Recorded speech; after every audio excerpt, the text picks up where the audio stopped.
This is the Longhi 15-bar Pump Espresso Machine with milk frother and temperature control. I've been using this for a while now, so I figured I'd share some thoughts. It's one of those machines that sits on the counter and quietly becomes part of your routine, especially if you like milk drinks but don't want to spend a ton of time messing with settings every morning. Size-wise, it's pretty easy to live with. The footprint is narrow enough that it doesn't take over the counter, and I can still keep a cutting board and a couple other things nearby without it feeling cramped. It's also not super tall, so it fits under my cabinets without me having to shove it forward every time I need to refill it. The water tank is removable, which matters more than I expected. I can just pull it out, fill it at the sink, and pop it back in without trying to pour water into a tiny opening. My daily use is usually one of two patterns. Either I'm making a quick espresso shot to drink straight, or I'm making a latte-style drink with frothed milk. For straight espresso, it does what I need, as long as I'm realistic about what this kind of machine is. I get a solid shot with decent crema, and it tastes good with medium and darker roasts. If I'm using pre-ground espresso from the store, it's forgiving. If I grind fresh, it's a little more sensitive, but not in a frustrating way. More like it rewards you when you get the grind close. One thing I noticed early on is that the machine can feel ready before everything is actually hot enough. If I rush it, my first shot can come out a little cooler and taste kind of sharp. What helped me was letting it heat for a bit longer than I thought I needed and running a quick blank shot to warm up the portafilter and the cup. After I started doing that, the espresso tasted more consistent and the milk drinks stopped tasting like they were fighting with the coffee. The milk frother is a big reason people look at this model, and I get why. It's manual, so you're holding the pitcher and controlling it yourself, and it's pretty easy to get a thick foam for cappuccinos. For lattes, I can get closer to a smoother texture if I take my time, but I'll be honest, it's easier to make foam than it is to make that silky microfoam you see in latte art videos. I can get something that tastes good and looks nice in the cup, but if your goal is perfect latte art every day, this isn't the easiest route.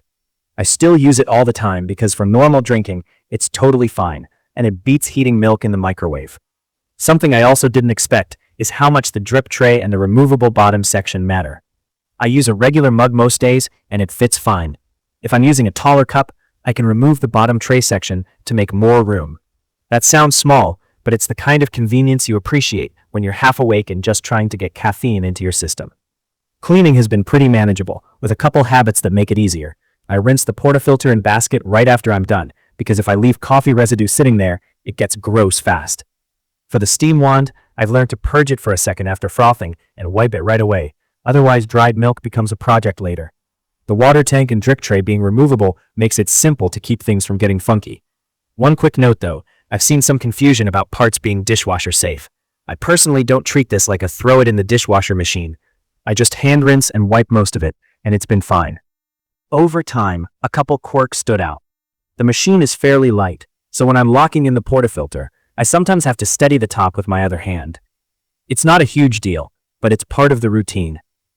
Also, it can be a little noisy when it's pumping, especially in a quiet kitchen. It's not broken loud, it's just the normal sound of this style of espresso machine doing its thing. I've also tried a few other entry-level espresso setups before, some cheaper steam-driven ones, and a friend's more expensive semi-auto machine. Compared to the steam-only machines, this feels more consistent and less fussy about getting something drinkable. Compared to pricier machines, you don't get the same level of temperature stability, and you definitely don't get that cafe-level milk texture without practice. But the trade-off is that this is simpler, smaller, and I'm not stressed about it. I can make a drink, clean up fast, and move on. If you're thinking about buying one, the biggest concerns I had were, is it going to be annoying to use every day? Is it going to be hard to clean? And am I going to regret not buying something more automated? For me, it hasn't been annoying. It's hands-on, but not complicated. Cleaning is basically a quick rinse routine, and on the automation point, I actually like that it's manual enough that I can tweak things, but not so manual that it turns into a hobby unless I want it to. Who is it actually good for? If you want espresso drinks at home and you're okay doing a little bit of work, filling the tank, warming it up, tamping coffee, frothing milk manually, this fits really well. It's especially good if you mostly drink cappuccinos and lattes, and you want something dependable without learning a complicated machine. If you want one-button drinks where the machine does everything, I'd look at a different style of coffee maker. And if you're already deep into espresso as a serious hobby, you might outgrow this and want something with more control later. Overall, I've had a good experience with it. It makes the drinks I actually drink day to day. It doesn't take up much space, and once you get your routine down, it's pretty straightforward.